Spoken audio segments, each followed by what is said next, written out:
lihat nggak barusan? Serunya panik. Lihat, jawab Tono cepat. Tapi, gimana bisa nyala? Listriknya aja nggak ada. Rian maju sedikit, mencoba merekam dari dekat. Mungkin ada hewan di dalam mesinnya, tapi suaranya sendiri terdengar ragu. Mesin itu terus berputar perlahan. Makin lama makin cepat, tapi suara gesekan logamnya bikin telinga ngilu. Bau gula gosong makin tajam, nyengat sampai bikin kepala pusing. Rian terbatuk-batuk, sementara Bayu udah mulai keringatan. Padahal udara di situ dingin banget. Yan, ini beneran gak enak sumpah. Gue nggak mau lama-lama di sini. Rian masih fokus ke kameranya. Bentar, gue mau ambil angle yang bagus. Tapi dalam hatinya, dia juga mulai ngerasa aneh. Mesin itu kayak hidup sendiri, muter tanpa tenaga, tanpa alasan. Mereka pindah ke ruangan sebelah yang dulunya tempat pengolahan tebu sebelum direbus. Lantainya lengket, kayak ada sesuatu yang baru aja tumpah. Di pojokan, Rian nemu botol kaca bening. Ukurannya sebesar botol sirup. Di dalamnya ada cairan merah tua yang agak kental. Di labelnya tertulis dengan tulisan tangan yang goyah untuk persembahan malam Jumat Kliwon. Rian ngangkat botol itu, menatapnya lama. Gila, ini pasti bekas ritual pesugihan, bisiknya sambil nyengir tegang. Bayu langsung mundur 2 langkah. Taruh lagi, Yan, jangan dipegang-pegang. Gila lu. Rian ngangkat bahu, cuma mau lihat aja. Tapi begitu dia taruh lagi botol itu ke tempatnya, dari arah ruang rebusan terdengar suara lirih. Pelan banget, tapi jelas. Suaranya perempuan, lembut, halus, tapi ada getaran aneh di dalamnya, bikin bulu kuduk langsung berdiri. Gula manis, darah manis. Tono langsung melotot ke arah sumber suara. Lu denger itu? Katanya hampir teriak. Bayu langsung gemetar. Sumpah gue denger. Yan, itu suara siapa? Rian diam. Tangannya masih megang kamera tapi badannya kaku. Suara itu makin jelas.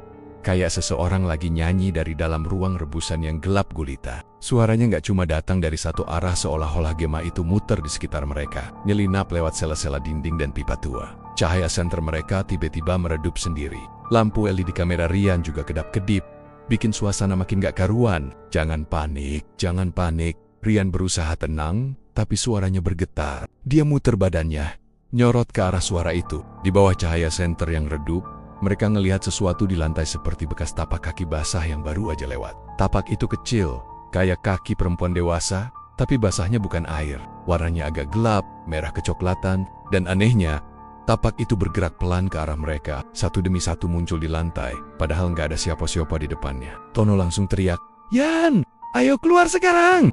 Tapi Rian masih berdiri terpaku, pandangannya ke arah ruang rebusan. Pintu kayu tua di sana goyang pelan, berderit. Dari dalamnya keluar uap tipis kayak kabut. Dan di balik kabut itu, samar-samar kelihatan siluet seseorang berdiri diam. Rambutnya panjang banget, bajunya lusuh, dan dari jarak sejauh itu pun Rian bisa lihat. Di bagian dadanya ada sesuatu yang menghitam, kayak lubang besar. Gula manis, darah manis. Suara itu terdengar lagi, kali ini lebih dekat. Bayu narik lengan Rian sekuat tenaga. Yan, ayo. Tapi begitu mereka mundur, pintu ruang rebusan itu tiba-tiba kebuka sendiri dengan keras banget. Angin panas keluar dari dalam ruangan, bikin mata mereka perih. Dari dalam, terdengar suara mesin mendesis, kayak air mendidih. Rian akhirnya nurut juga. Mereka bertiga lari ke arah pintu keluar. Tapi langkah mereka berat banget, kayak ada yang nahan dari belakang. Lantai licin. Setiap langkah rasanya makin berat, seolah ada tenggen-tenggen kecil yang nyentuh kaki mereka dari bawah. Bayu hampir jatuh dan sempat ngelihat ke bawah. Dia teriak second keng Nia. Karena di sela-sela lantai retak itu, ada wajah-wajah hitam yang lagi nyengir, matanya kosong, dan darah netes dari mulutnya. Cepetan, cepetan, cepet! Teriak Rian. Mereka terus lari sampai ke ruangan depan. Tapi sebelum mereka sempat buka pintu keluar, mesin besar di ruangan utama tadi nyala lagi. Kali ini lebih keras dari sebelumnya. Dryer, seluruh lantai bergetar. Debu turun dari langit-langit. Dan bau gula gosong berubah jadi lebih pekat. Rian sempat noleh.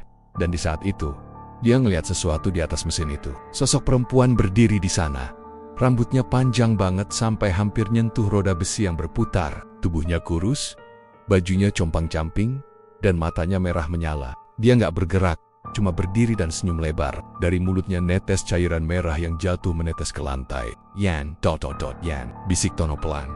Suaranya gemetar. Sosok itu mulai melangkah turun dari atas mesin. Langkahnya pelan, tapi setiap kakinya menyentuh lantai, terdengar bunyi celep seperti kaki yang penuh cairan. Lampu senter Rian padam total, dan hanya suara langkah itu yang terdengar makin dekat. Gula manis, darah manis, semua jadi gelap. Hanya suara napas mereka yang saling bertubrukan di udara dingin. Sampai akhirnya, mereka berhasil nemuin jalan keluar lewat jendela samping yang pecah. Mereka manjat dengan panik, gak peduli tangan mereka luka kena pecahan kaca. Begitu sampai di luar, udara malam terasa jauh lebih dingin. Tapi anehnya, suara mesin di dalam pabrik itu masih kedengaran jelas, bahkan makin lama makin keras. Seperti mesin raksasa yang baru dihidupkan sepenuhnya. Di sela-selanya, nyanyian perempuan itu masih terdengar sayup-sayup, menyusul dari dalam. Rian berusaha menenangkan diri, tapi badannya gemetar. Dia lihat layar kameranya masih nyala, tapi yang bikin dia merinding, di layar itu terlihat mereka bertiga lagi berdiri di depan mesin tadi. Padahal, mereka udah di luar. Dalam video itu, sosok perempuan di atas mesin tiba-tiba menoleh ke arah kamera dan tersenyum. Rian langsung matiin kamera. Mereka bertiga jalan cepat meninggalkan area pabrik. Tapi sebelum benar-benar jauh, angin bertiup pelan dan membawa aroma itu lagi bau manis gula terbakar. Disertai suara lirih perempuan yang pelan banget, tapi masih jelas terdengar di telinga mereka. Darah manis. Bayu langsung berlari tanpa menoleh ke belakang. Sementara Rian dan Tono menyusul dengan napas terengah. Mereka nggak tahu, tapi di balik pagar besi pabrik itu, dari celah jendela gelap, sepasang mata merah masih mengawasi langkah mereka menjauh, dan mesin besar itu pelan-pelan berhenti berputar. Tapi dari roda besinya, menetes lagi cairan merah kental, seperti gula karamel yang mendidih bercampur darah segar. Malam itu angin berhembus kencang banget. Di rumah kontrakannya yang cuma diterangi lampu kuning temaram, Rian duduk di depan laptop sambil pasang headset. Di sebelahnya, Tono dan Bayu duduk gelisah, nungguin hasil rekaman dari semalam. Video masih buffering, tapi suaranya udah mulai terdengar. Suara langkah kaki mereka di lantai pabrik yang berdebu. Lalu suara nyanyian lirih itu muncul lagi. Pelan banget, tapi jelas. Gula manis, darah manis. Tono spontan lepas headsetnya. Gue gak mau denger lagi, sumpah. Bayu juga pucat. Yan, itu suara siapa? Lu yakin gak ada orang lain di sana? Rianda, tangannya gemetar halus, tapi matanya tetap fokus ke layar. Dia rewind pelan, coba denger ulang. Tapi kali ini, ada tambahan suara lain. Suara berat, serak kayak orang tua yang ngomong di belakang mereka, kembalikan persembahannya. Rian langsung matiin video itu. Semua di ruangan mendadak hening. Hanya suara jangkrik dari luar yang terdengar. Gue rasa ini cuma efek gemah atau gangguan audio. Katanya mencoba menenangkan diri. Tapi dalam hatinya, ia tahu itu bukan gangguan biasa. Suaranya terlalu jelas, terlalu nyata, bahkan sampai bikin bulu kuduknya berdiri. Besok paginya, mereka bertiga pergi lagi ke desa buat wawancara lebih dalam. Kali ini mereka nyamperin rumah seorang nenek bernama Mbah Warti. Rumahnya kecil tapi bersih, dengan bau jamu dan kayu bakar. Mbah Warti udah tua banget, mungkin umur 80-an, tapi matanya masih tajam dan suaranya pelan namun tegas. Kalian dari kota?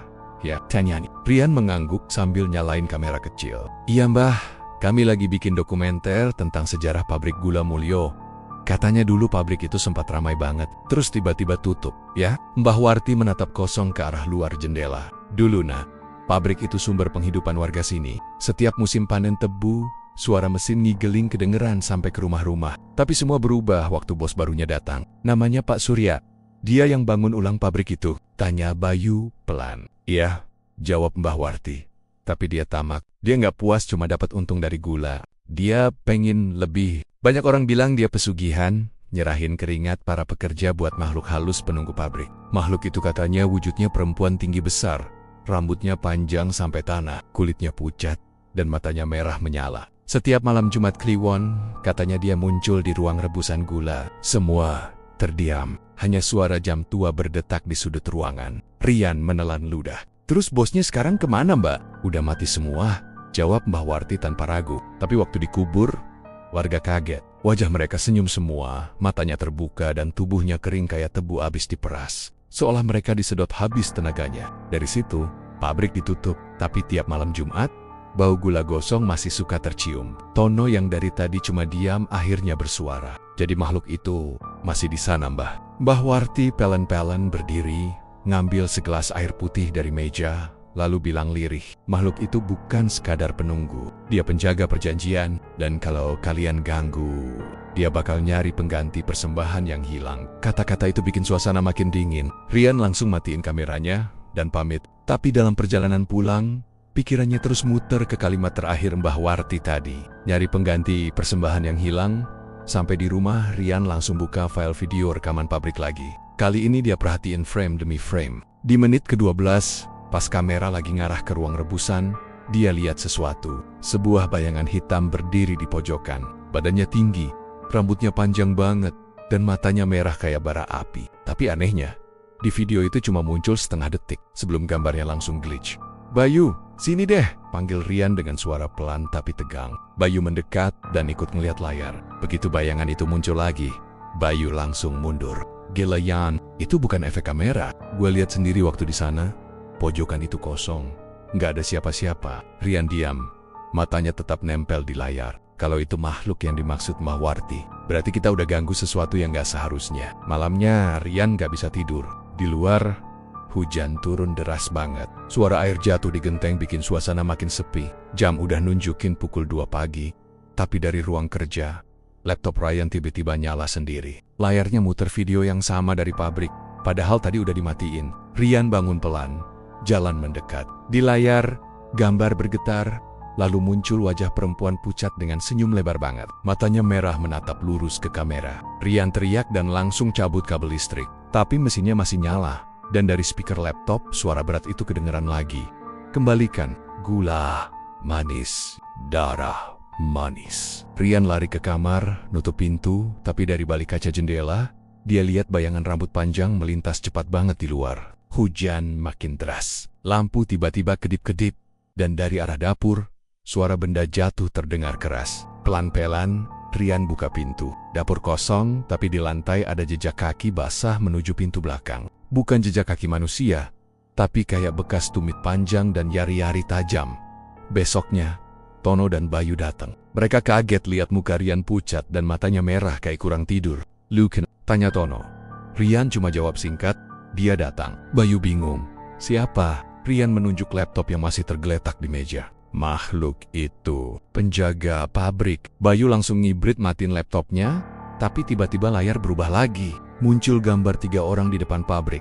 Mereka bertiga. Tapi yang bikin merinding, di belakang mereka berdiri sosok tinggi dengan rambut panjang yang menjuntai sampai tanah, senyum lebar sambil nunjuk ke arah mereka. Tono jatuh terduduk. "Yan, kita harus berhenti. Ini bukan cuma konten, ini udah bahaya." Tapi Rian malah berdiri. Matanya sayu.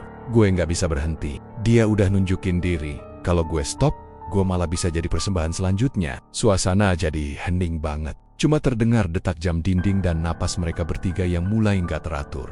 Bayu sadar, sejak mereka nginjek pabrik itu, ada sesuatu yang nempel. Bukan cuma di kamera, tapi di mereka sendiri. Dan malam itu, semua baru sadar bahwa penjaga pabrik bukan cuma cerita warga, tapi sesuatu yang masih hidup, masih lapar, dan masih menunggu giliran berikutnya. Malam itu langit gelap total, bulan ketutupan awan tebal, dan angin malam berhembus kayak ada yang bisik-bisik di telinga. Rian dan Bayu udah berdiri di depan pagar belakang pabrik gula Mulyo.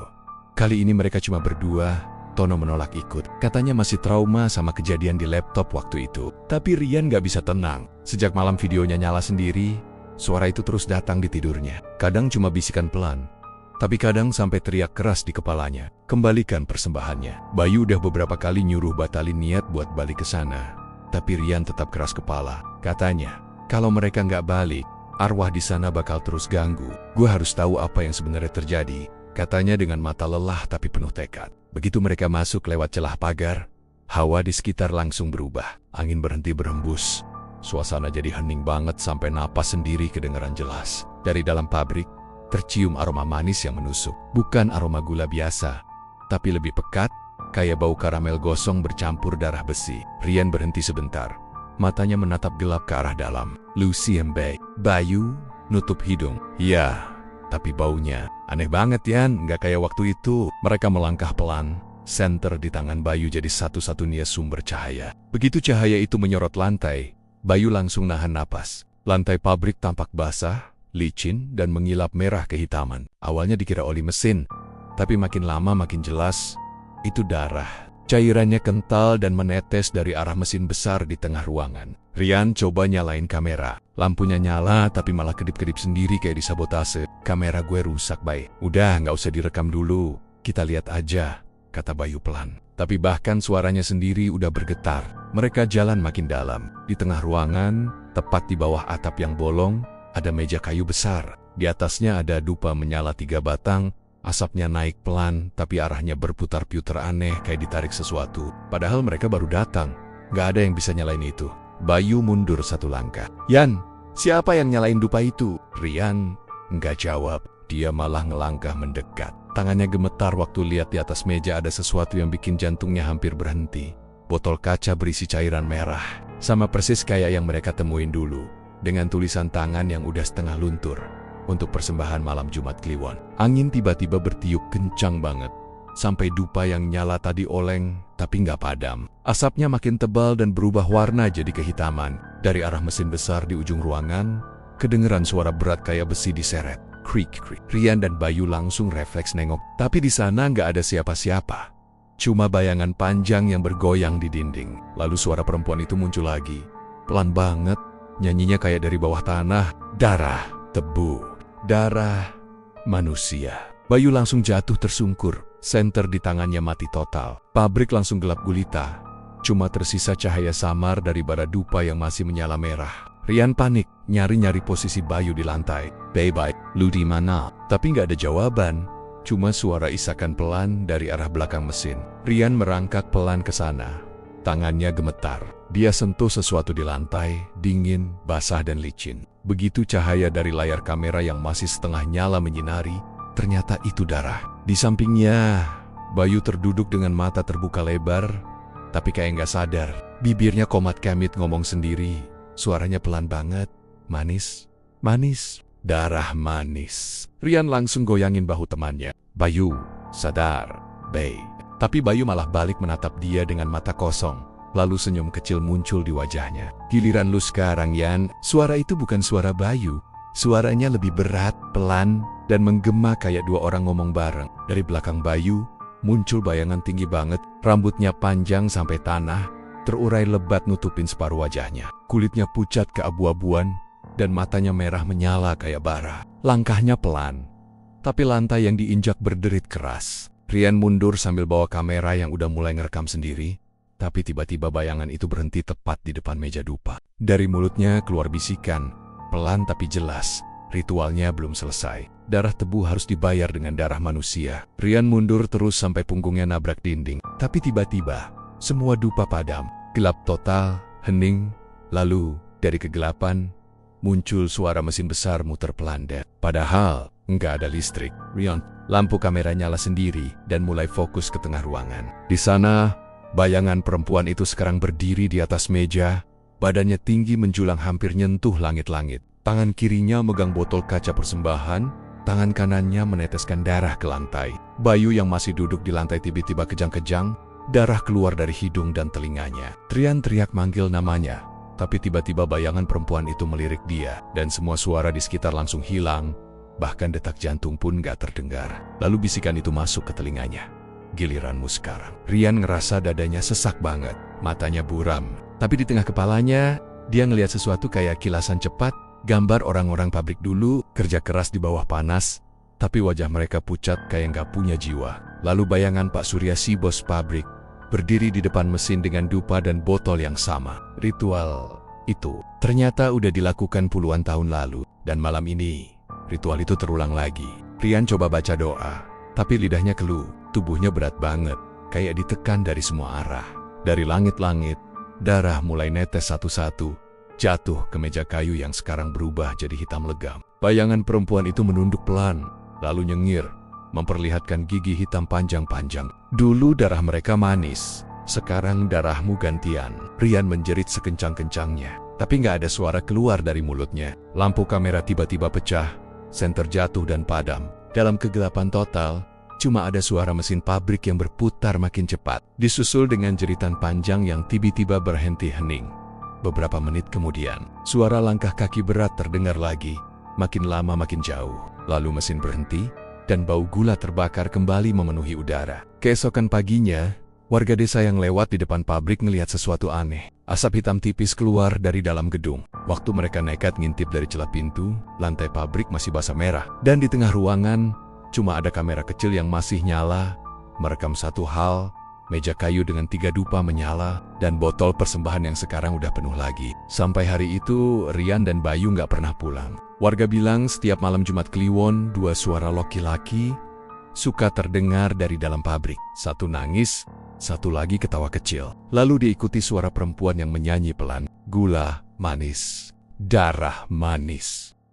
Besok paginya, suasana di sekitar pabrik Gula Mulyo mendadak heboh. Seorang warga desa bernama Pak Darto yang biasa jual kopi di depan jalan utama menemukan motor matic warna hitam terparkir di depan pagar belakang pabrik. Platnya masih nempel, dan di joknya ada helm serta jaket denim penuh lumpur. Motor itu milik Bayu, tapi Bayu Nea nggak kelihatan dimanapun. Pak Darto langsung lapor ke warga lain. Dalam hitungan menit, belasan orang datang ke lokasi, termasuk kepala desa. Tapi anehnya, begitu mereka berdiri di depan pagar, semua ngerasa ada hawa dingin aneh keluar dari dalam pabrik. Kayak ada yang ngeluarin napas panjang dari kegelapan. Salah satu warga, Mas Slamet, nekat ngintip lewat celah pagar. Tapi baru beberapa detik, dia langsung mundur sambil pucat. Gue lihat ada orang berdiri di dalam, tinggi banget, tapi badannya gelap kayak arang. Matanya merah, katanya dengan suara gemetar. Polisi datang siangnya, bawa 2 mobil dan beberapa alat pencarian. Tapi yang aneh, begitu mereka nyoba masuk ke area pabrik, semua alat mereka langsung rusak. Kamera yang mereka bawa nyala tapi layarnya langsung glitch. Radio komunikasi mati total. Bahkan HP yang baru di-charge pun tiba-tiba lowbat semua. Salah satu petugas sempat nyeletuk, "Ini tempat kayak nyedot energi ya?" Rekan lainnya cuma geleng-geleng. "Udah, cepat kita cari aja di sekitaran dulu. Jangan masuk duluan." Tapi hasilnya nihil. Mereka nggak nemuin jejak Bayu, nggak ada tanda perlawanan, nggak ada bekas seretan. Cuma ada satu hal yang bikin semua bulu kuduk berdiri. Di tanah, tepat di samping motor, ada bekas jejak kaki yang bentuknya aneh. Panjang, kurus, kayak tumit manusia tapi di ujungnya ada bekas jari-jari tajam, seperti cakar. Dan jejak itu mengarah ke dalam pabrik. Sore harinya, Rian duduk di rumahnya, wajahnya pucat, dan matanya merah kayak nggak tidur. Sejak kejadian di pabrik malam itu, dia nggak bisa lepas dari bayangan Bayu. Setiap kali dia merem, dia masih bisa dengar suara bisikan itu. Darah, tebu, darah, manusia. Rasa bersalahnya makin besar. Tapi di sisi lain, rasa penasarannya belum padam. Dalam pikirannya, cuma ada satu hal, harus gue selesain. Kalau enggak, semuanya bakal berulang lagi. Jam 10 malam, Rian nyiapin perlengkapannya. Kamera kecil dia pasang di dada pakai strap, senter baru udah siap di tangan. Dan dia bawa 1 botol air putih yang udah dibacain doa oleh Pak Ustaz dari kampung sebelah. Sebelum berangkat, dia sempat kirim pesan suara ke Tono. "Ton, kalau besok gue nggak balik, jangan pernah datang ke pabrik itu lagi. Biarkan aja semua di sana." Udara malam itu lembab banget, kayak mau hujan tapi nggak turun-turun. Begitu Rian nyampe di depan pabrik, bau gula gosong langsung nyambut pekat banget sampai bikin mual. Tapi anehnya, pintu belakang pabrik kebuka sedikit, Padahal biasanya selalu rapid dan digembok. Rian dorong pelan. Engsel pintunya ngeluarin suara berderit panjang. Begitu dia masuk, hawa dingin langsung nyentuh kulit. Pabrik itu masih sama. Gelap, lembab, dan penuh debu. Tapi malam ini ada sesuatu yang beda. Dari dalam, terdengar bunyi tetesan air pelan. Tik. Tik, tik, tik, tik, tik. Dia nyalain senter dan mulai jalan pelan-pelan. Dinding-dinding pabrik masih penuh noda hitam yang mirip bekas darah kering. Tapi di lantai dekat mesin penggiling, ada sesuatu yang bikin langkahnya berhenti. Seragam pekerja warna biru tua, penuh noda merah, masih basah, dan bau amisnya kuat banget. Di bagian dada, ada nama yang disulam kecil. Bayu Rian langsung lemas. Tangannya gemetar waktu dia angkat seragam itu. Masih hangat, kayak baru dipakai seseorang. Dia buka kamera di dadanya, nyalain perekaman, dan mulai ngomong dengan suara pelan tapi berat. Kalau ini bener seragam Bayu, berarti dia sempat kesini sebelum hilang. Tiba-tiba, kamera di dadanya nangkap sesuatu di ujung lorong. Gambar di layar goyang dikit, tapi jelas banget ada sosok berdiri di sana. Pakai baju biru yang sama, tapi kepalanya nggak ada. Rian langsung mundur 2 langkah. Napasnya makin cepat. Tapi sosok itu nggak diem. Dia mulai jalan pelan ke arah Rian. Gerakannya kaku, suaranya kayak langkah sepatu di genangan air. Clak, klak, clak. Rian panik, langsung lari ke arah pintu keluar. Tapi anehnya, setiap kali dia nengok ke belakang, jarak bayangan itu malah makin dekat. Kayak dunia di sekitarnya memendek. Kamera di dadanya merekam semuanya. Suara napasnya campur sama bisikan pelan di sekitarnya. Tot, Rian, jangan lari. Suara itu bukan suara Bayu, tapi ada sedikit nada yang mirip, antara pelan dan nyaring. Seperti 2 orang ngomong bareng. Rian terus lari ngelewatin lorong panjang yang gelap. Tapi di ujung lorong Kohaya Center Naya mulai meredup. Dan di situ, berdiri sosok perempuan tinggi dengan rambut panjang sampai lantai. Kulitnya pucat, bajunya kompeng camping kayak kain putih kotor, dan di tangannya ada sesuatu yang menetes merah. Matanya merah menyala kayak bara api. Rian berhenti mendadak. Kakinya gemetar. Tapi perempuan itu malah senyum. Pelan-pelan buka mulut. Dan dari sana keluar suara yang bikin semua darah di tubuhnya dingin. Kamu udah manis, tinggal dikeringkan. Tiba-tiba, seluruh lampu kamera padam, dan ruangan jadi gelap gulita. Rian bisa ngerasa hawa panas kayak uap gula mendidih keluar dari arah mesin. Lalu suara mesin tua itu hidup lagi. DRRRRRR. Bau gula terbakar langsung nyengat, makin lama makin tajam sampai matanya perih. Dari kegelapan, muncul suara langkah pelan mendekat, dan sesuatu yang hangat dan basah netes ke pipinya. Darah. Dia teriak kencang, tapi suaranya tenggelam oleh bunyi mesin. Dia lari ke arah pintu belakang, tapi setiap langkah yang dia ambil kayak nggak bikin dia maju sama sekali. Dunia sekitarnya muter-muter kayak lingkaran setan. Di dinding, bayangan Bayu muncul lagi, tubuh tanpa kepala yang terus jalan ke arahnya. Dari lehernya yang buntung, darah hitam keluar pelan, dan suaranya serak, "Kenapa lu tinggalin gue, Han?" Rian jatuh, terduduk. Senternya jatuh, tapi dalam cahaya redup, dia lihat sosok itu berdiri tepat di depannya. Dari lubang leher itu keluar asap hitam yang muter-muter, terus berubah bentuk jadi wajah perempuan dengan mata merah tadi. Dia nyengir, suaranya melengking. Semua yang manis harus dibayar dengan darah. Rian pingsan di tempat. Pagi-paginya, warga nemuin pabrik itu bau gosong lagi. Polisi datang, tapi cuma nemuin kamera kecil di tengah ruangan, nyala tapi kehabisan baterai. Di rekaman terakhirnya cuma kedengeran suara napas Rian yang berat, diikuti bisikan pelan, "Tinggal dikeringkan." Bayu tetap nggak pernah ditemukan. Motor, jaket, dan seragamnya jadi satu-satunya bukti kalau dia sempat ke sana. Tapi sampai sekarang, tiap malam Jumat Kliwon, warga bilang masih suka dengar suara motor berhenti di depan pabrik, disusul suara langkah kaki yang jalan pelan ke dalam. Lalu dan dari dalam pabrik terdengar suara perempuan nyanyi lirih di antara deru mesin tua. Gula manis, darah manis.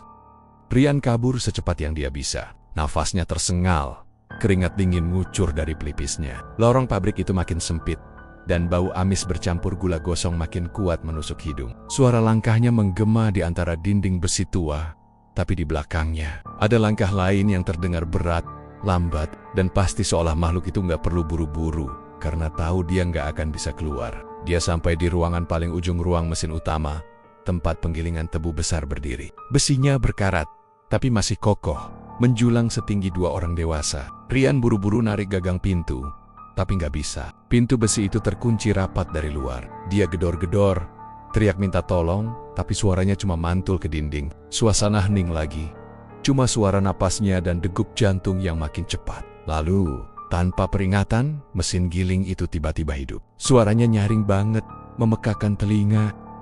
Seluruh lantai bergetar. Debu beterbangan dari langit-langit. Rian mundur panik.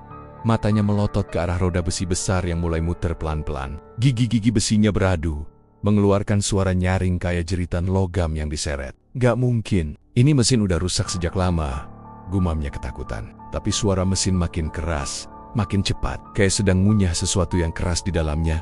Lalu, plek, terdengar suara cairan kental netes ke lantai. Rian pelan-pelan menyorotkan senter ke arah bawah mesin. Yang dia lihat bikin seluruh tubuhnya kaku. Dari celah besi penggiling itu, keluar darah segar merah pekat, kental, dan masih hangat. Tetesannya terus mengalir, membentuk genangan kecil di lantai yang dingin. Ada juga potongan kecil daging menggumpal di situ, menimbulkan bau anyir menusuk. Ya Allah, Rian mundur. Tapi punggungnya nabrak sesuatu. Sesuatu yang keras tapi hangat. Perlahan, dia nengok ke belakang. Di sana berdiri sosok perempuan tinggi yang tadi dia lihat. Rambutnya panjang berwarna coklat keemasan, warnanya mirip batang tebu kering, tapi bergerak sendiri seperti hidup. Matanya merah menyala, bola matanya berputar pelan seolah cair. Kulitnya pucat, hampir transparan, dan dari telapak tangannya menetes cairan seperti gula cair, tapi berwarna merah darah. Kenapa kabur, Rian? Suaranya berat, lembut, tapi bikin tulang bergetar. Kamu yang datang ke sini sendiri. Kamu yang pilih jalan ini. Rian nunduk, suaranya gemetar. Aku cuma mau cari temanku, Bayu. Aku nggak ada niat apa-apa. Perempuan itu nyengir. Bibirnya melebar sampai ke pipi, memperlihatkan jiji-jiji tajam kayak bilah pisau. Bayu, yang itu ya, yang masih segar dagingnya. Dia udah jadi bagian dari manisan kami. Rian terdiam, tenggorokannya kering. Apa maksudmu?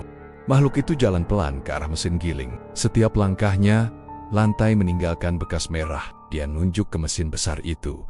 Lihat baik-baik. Dulu, pabrik ini nggak cuma ngegiling tebu, mereka juga ngegiling manusia.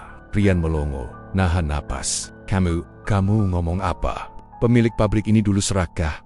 Lanjutnya dengan suara serak tapi jelas. Waktu tebu di desa mulai langka, dia pakai darah manusia biar rasanya tetap manis. Korban pertama, anak-anak buruh sendiri. Dia melangkah lebih dekat. Suaranya berubah jadi bisikan yang dingin, menusuk langsung ke telinga Rian. Sekarang, darahmu gantian yang manis. Rian spontan mundur, tapi makhluk itu nyentuh bahunya. Sentuhannya panas banget, seperti bara api yang nempel di kulit. Asap putih langsung keluar dari pundaknya, dan kulitnya melepuh seketika. Aargh. Rian jerit kesakitan, tapi makhluk itu malah senyum puas.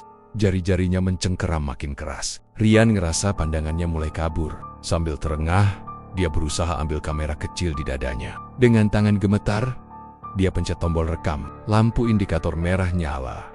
Dia berusaha ngangkat kamera itu ke arah wajah makhluk itu. Kamu sebenarnya, katanya terbata-bata. Makhluk itu mendekat. Mukanya cuma sejengkal dari kamera. Matanya bersinar merah terang, pupilnya berubah bentuk jadi seperti pusaran. Suaranya terdengar dua lapis antara suara perempuan dan suara logam mesin. Namaku yang dulu sudah dilupakan, tapi di sini mereka memanggilku Nyai Gula Darah. Di belakang makhluk itu, roda mesin giling makin cepat muternya. Darah yang menetes makin banyak, membentuk aliran tipis ke arah kaki Rian. Tiba-tiba, aliran itu berhenti, lalu mengalir balik, kayak ditarik oleh sesuatu dari dalam tanah. Dari arah genangan itu, muncul gelembung kecil. Lalu suara lirih yang bikin darahnya berhenti mengalir. Tolong Yan, Rian langsung nengok. Suara itu jelas suara Bayu.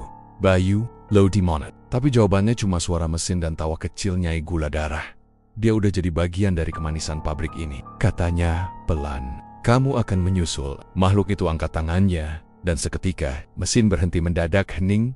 Tapi di antara roda besi itu, pelan-pelan muncul sesuatu. Tangan manusia, penuh luka, masih berdarah, keluar dari celah mesin dan jatuh ke lantai. Rian mundur, hampir jatuh. Ya Tuhan, darah dari tangan itu mengalir ke arah Rian. Lalu tiba-tiba berhenti di ujung sepatunya, berubah warna jadi hitam pekat, berasap, dan menempel di lantai kayak hidup. Makhluk itu mendekat lagi. Suaranya lembut, nyaris seperti ibu yang menina bobokan anak. Rian, jangan. Semua yang datang ke sini cuma mau kaya kan? Mau manis dalam hidupnya? Tapi semua yang manis harus ditebus. dengan darah. Rian teriak second ken-ken-ken-nia dan nyamber pipa besi di sampingnya. Dia ayunkan ke arah makhluk itu, tapi tubuhnya tembus, cuma lewat kayak asap. Nyai gula darah cuma nyengir, lalu jari-jarinya menancap pelan ke dada Rian. Panasnya langsung nyebar ke seluruh tubuh. Dia ngerasa kayak semua darahnya mendidih di dalam tubuh. Dia masih sempat ngangkat kamera sekali lagi. Gambar terakhir yang terekam, wajah makhluk itu menatap lurus ke lensa, senyum lebar sampai pipi robek. Lalu seluruh layar gelap. Suara terakhir sebelum perekaman mati, cuman bisikan pelan di dekat mikrofon. Sekarang kamu udah mati. Beberapa jam kemudian, warga desa ngedengar suara mesin pabrik nyala dari kejauhan. Mereka kira cuma angin, tapi waktu mereka datang besok paginya, pabrik itu sepi. Semua mesin mati, tapi di lantai ruang utama ada genangan merah yang kental, bau manisnya tajam banget. Di tengahnya cuma ada satu benda. Kamera kecil dengan lampu indikator merah masih nyala, tapi baterainya udah hampir habis. Ketika polisi muter rekaman itu, mereka cuma nemuin gambar gelap dan suara mesin menggiling, diikuti suara napas berat seseorang. Di akhir video, muncul wajah samar perempuan berambut tebu, menatap lurus ke kamera. Sesaat sebelum video mati, terdengar bisikan jelas, "Manis, tapi harus digiling dulu." Dan sejak malam itu, setiap kali pabrik itu dilalui orang, mereka bilang masih suka dengar suara mesin tua menyala sendiri di tengah malam, disertai bau gula hangus dan tawa pelan perempuan yang menggema dari dalam. Beberapa minggu berlalu sejak hilangnya Rian dan Bayu, tapi suasana di desa sekitar pabrik gula itu nggak pernah bener-bener tenang lagi. Awalnya, orang-orang masih berharap mereka cuma kabur buat bikin sensasi, tapi makin lama, semua mulai sadar. Ada yang jauh lebih menyeramkan dari sekadar konten misteri gagal. Suatu pagi, koran lokal di Purwodadi menulis berita yang bikin bulu kuduk berdiri. Pemuda YouTuber hilang di pabrik gula Mulyo, ditemukan kamera dengan rekaman misterius. Beritanya kecil, cuma selembar di pojokan halaman, tapi cukup buat bikin warga yang kenal Rian ngerasa merinding. Polisi nyeritain kalau mereka nemuin kamera itu di ruang mesin utama, tempat yang dulu jadi pusat penggilingan tebu. Kameranya setengah meleleh, lensanya pecah, tapi anehnya, memori cardnya masih utuh.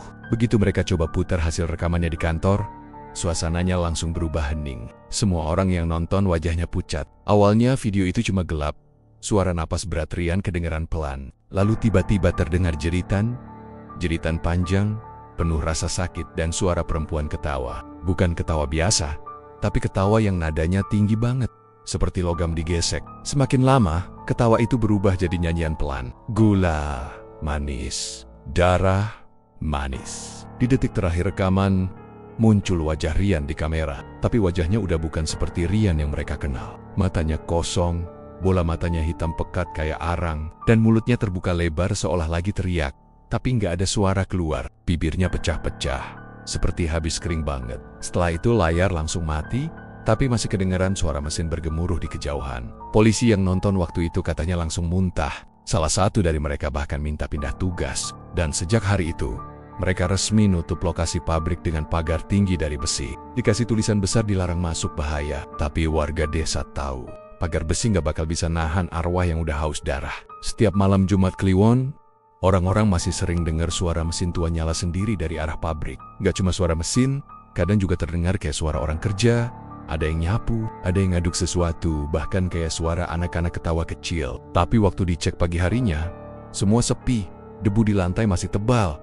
Nggak ada jejak kaki manusia sama sekali. Pak Darto, penjaga warung di depan pabrik, bilang kalau malam-malam sering nyium aroma gula terbakar. Bau manisnya bukan kayak gula biasa, katanya pelan waktu diwawancara. Kayak ada campuran amisnya, kayak darah. Dia juga bilang pernah ngelihat bayangan panjang di dalam pabrik waktu gerbangnya ketiup angin. Bayangan itu tinggi banget, rambutnya sampai nyentuh lantai dan matanya merah, menyala. Dia berdiri di tengah pabrik, senyum pelan, kayak lagi nunggu seseorang datang lagi, kata Pak Darto sambil gemetar. Ada juga cerita dari dua remaja yang katanya nekat lewat depan pabrik pas tengah malam karena habis nongkrong di warung kopi. Mereka bilang waktu lewat, tiba-tiba jalanan jadi berkabut tebal. Padahal malam itu cuaca cerah banget. Salah satunya, Dimas, sempat nyium bau gula gosong dan dengar suara perempuan nyanyi dari arah pagar. Awalnya pelan banget, cuma kayak desiran angin, kata Dimas.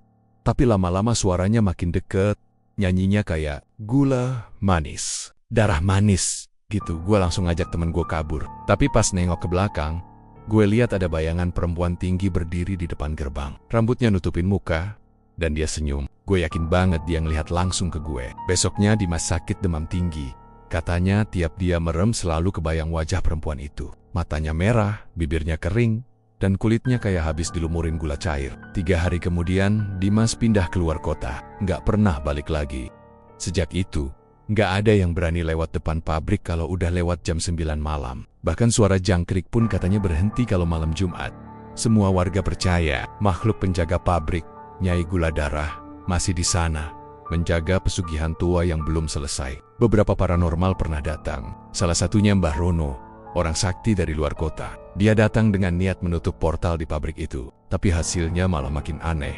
Begitu masuk ke area gerbang, dupa yang dia bawa padam sendiri, dan kaca botol air doa yang dia simpen di kantong langsung retak. Mbah Rono cuma bilang satu hal sebelum pulang. Pabrik itu udah jadi tempat tumbal abadi. Selama masih ada orang yang tamak, nyainya nggak akan pernah pergi. Waktu itu, warga sempat dengar suara keras dari dalam pabrik, seperti mesin yang dinyalakan. Padahal listrik di sana udah dicabut sejak ke 1998 dari keyohan. Terlihat cahaya merah berkedip-kedip dari jendela yang pecah, kayak bara api. Salah satu warga bilang dia lihat sosok perempuan tinggi berdiri di tengah cahaya itu, memegang kepala seseorang yang meneteskan darah ke tanah. Malam itu, kabut turun tebal banget. Dan keesokan harinya, ada satu warga yang nggak pulang, tukang kebun yang biasa bersih-bersih area luar pagar. Orang-orang nyari, tapi cuma nemuin topinya di dekat gerbang, lengket oleh cairan manis berbau amis. Kabar tentang pabrik itu akhirnya menyebar kemana-mana. Banyak orang luar datang, dari pemburu konten horor sampai tim investigasi mistis. Tapi setiap yang datang, selalu ngalamin hal aneh. Ada yang kameranya error total, file video hilang sendiri, atau suara mereka direkam ulang dengan tawa aneh di latar belakang. Beberapa video sempat viral di internet, menampilkan potongan gambar singkat dari dalam pabrik, mesin besar bergerak sendiri, genangan darah di lantai, dan bayangan perempuan tinggi di belakang kamera. Tapi entah kenapa, video-video itu selalu terhapus otomatis dalam waktu 3 hari. Sampai sekarang, nggak ada yang tahu apa yang sebenarnya terjadi pada Rian dan Bayu. Tapi ada satu hal yang bikin warga yakin mereka nggak pernah keluar dari pabrik itu. Di ruang kontrol, di dinding bagian belakang tersialis nama-nama dengan arang hitam, Rian, Bayu, Tono. Tulisan itu baru muncul beberapa hari setelah pabrik ditutup. Padahal sebelumnya dindingnya bersih.